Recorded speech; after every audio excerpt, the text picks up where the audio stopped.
as always, good defense. I mean, Hankowitz has been there for a long time, known him for a long time, and he always runs a very strong, but nothing complicated about his defense. You already know where they're going to be, and but it's still difficult to plan against. I mean, they have a scheme that's been very good. We did not run the ball well on them last year.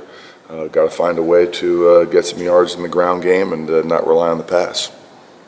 We need to be balanced. You know, we threw the ball well on them, but we lost the football game, and that's the bottom line. I mean, our formula is to be balanced. You know, when we run the ball 35, 40 times a game, you know, we end up winning a lot of those games. So we just need to find ways to get some yards on the ground and mix in the pass. And obviously, hopefully, has a big day passing. We need him to do that, but we also need to try and stay balanced. Can you talk about that? I guess that fine line of when you're play calling and you want that balance, but maybe sometimes. Most of it depends on how Coach D is in my ear, how hard he's screaming in my ear. Yeah, I mean, you know, we have to, because again, we try and make sure that we're running the ball enough, and you know, we might not be getting the yards that we want to get running the football, but I think it's still important that we keep banging away in there and try and get positive yards. So I mean, it's definitely a difficult thing to try and weigh, especially if you're throwing the ball well. You know, if you're throwing the ball well, obviously, and you know, the tendency is just to keep throwing it. But we still need to put the ball in our tailbacks' hands. We got some good tailbacks, and we have run the ball. You know, obviously, we know we have not run the ball well, but a lot of that so far has been because we haven't gotten those big explosive plays. You know, we've been somewhat steady, getting the 3, 4, 5 yard gains. That's not enough. But what has sort of been missing has been those explosive runs. And if you get one a game, then the stats look completely different. Yeah, because those 4s and 5s are piling up. You need one more than one. You need one more than one. Now we had the 175-yarder in the, you know, in the Indiana game, and you know you have one here, one there. You need a couple 15, 20-yard runs. Have you been charting? It seems like you're on schedule a lot. You're getting a 3rd and short a lot. You're getting a 2nd and short a lot. Would you agree that first down's been pretty solid? We've been better. We've been better there, and we need to continue to do that. Yes. It makes it easier. You say how it depends how much Coach D's in your ear, but he, you know, on game day, does he more often than not just kind of let you guys? Yeah, he's great. He's great on game day, and certainly he has his opinion on things. But very rarely does he call for something that he definitely wants.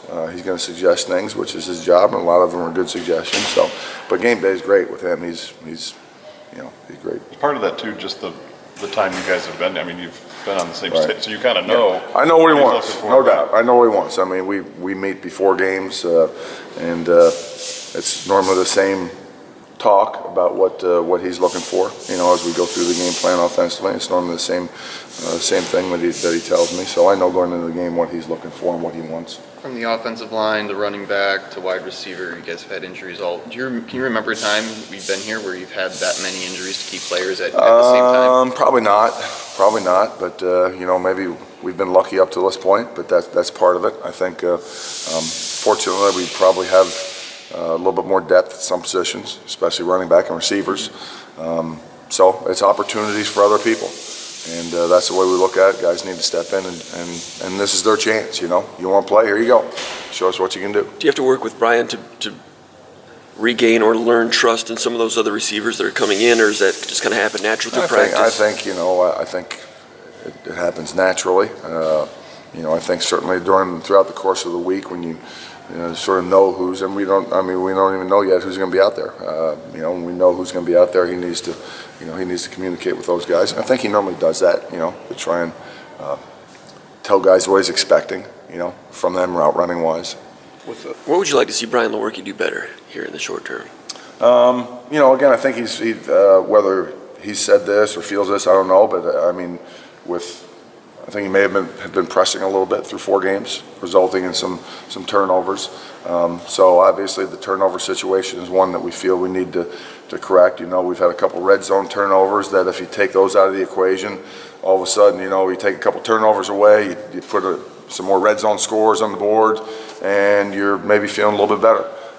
So I think just not press, just play the game, let guys do their job, whether it's receivers or handing the ball off or dropping the ball down the backs. Just let them do their work. And I think in the long run, he'll play better, and I think we can be better. For whatever reason, he's not targeted the tight ends a lot. Now with the receiver situation being what it is it comfortable to go back to looking at that a little more often? What's your analysis of the tight I end think, targets? it's not that we have not tried to get the ball to our tight ends. I guess just through his read progression or just maybe a confidence level on his part, he's targeted other guys more.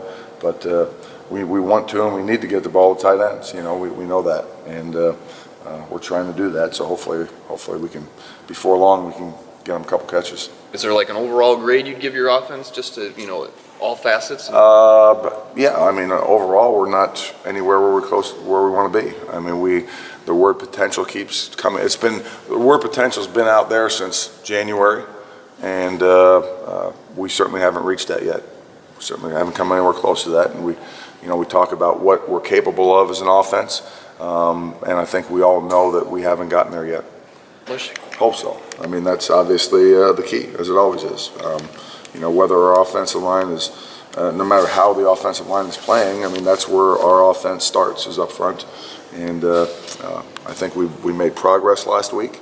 But again, by no means are where we think we're capable of being as an offense. I want to do with those guys in front. Well, Cole was sort of a leader from a knowledge standpoint, knew everybody's job, what everybody was doing, and would communicate that. So him being in there helps that from that standpoint. He's most experienced. Now that he's coming back, I mean, he's been playing for us, so hopefully he's able to play a little bit more this week and can sort of be that glue that holds us together up front. How has LJ with him been out? How has he kind of helped during game day, just like real time? LJ's been fantastic. He's been a fantastic team player. Obviously, he wants to play as bad as anybody, but he is still a leader in our running back room. And on game day, I'm not in the sideline, but I know he's down there. He's with those guys. He's talking to them. He's taking them over to the offensive line for adjustments between series. He's been fantastic. Couldn't ask for anything more from him. Has there been some caution with working with him getting back to full health? Well, I think, yeah, a little bit maybe, but at the same time, he's a running back, and it's different. If he's not able to be close to 100%, it's tough for him to be LJ Scott. So when we feel like he is able to perform at a level that LJ is wanting to perform at, you'll see him. As far as Ladarius, he has made the transition exceptionally well. He's done a great job of running between the tackles. For a guy that really probably hasn't played running back, I mean, he's done a great job. Pass protection, done a great job. So I've been extremely happy. We've been extremely happy with the progress he's made to a point now where, we put him in any time and we feel like he can execute our offense. I think he's just got football savvy, football knowledge, whatever you want to call it. I mean, he does things, even some things that maybe hasn't been coached to do. Some guys just have that football knowledge, and he does a great job with the little things, as far, again, I mentioned pass protection. He's maybe as good as anybody we got in the backfield right now, pass pro-wise.